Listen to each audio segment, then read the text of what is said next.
It can't just be gimmicky.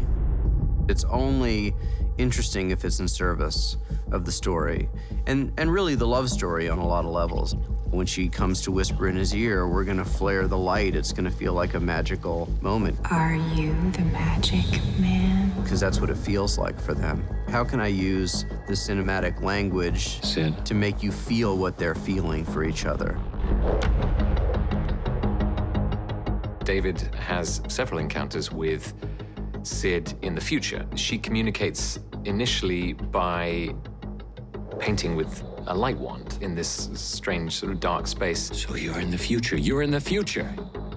This orb was sent by Sid from the future, but she can't hear him, they can't talk. It's like light will travel, you know, through time, but not sound. And sound is too slow, so there's no sound, so how are they gonna communicate?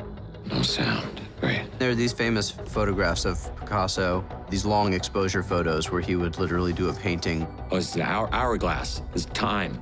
Time is running out. Time's running out. And they were very compelling to me, and I'm always trying to tell the story visually. And then the question was, how are we gonna pull that off? That's a classic, like, Noah Hawley. Here it is, and you're like, you have no idea, nobody has any idea how we're gonna do this. That's the fun that we have of, you know, if you write it, they have to figure out how to make it. Well, You know, I'm gonna figure it out. I'm not gonna like, how am I gonna do this? No, that's not what happens. So I figured it out, and there was a whole testing process I did. It was a developing thing.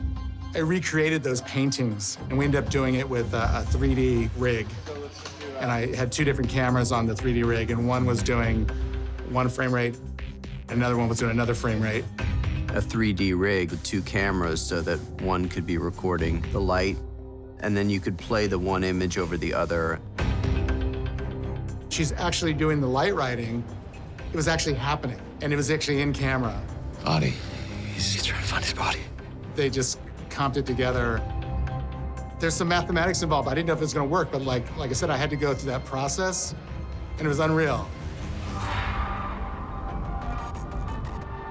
I thought it was a really kind of surreal way to bring the future to David in a gentle, artful way. Two people talking you can do anywhere else, and Legion is a show where we can kind of do the impossible. That's one of the elements I think we've really developed, is the kind of performative Talk to me, Sid. aspect of the show. The light painting sort of plays into that sense of performance. Sid. And it really, quite literally, underlines the love story in that moment.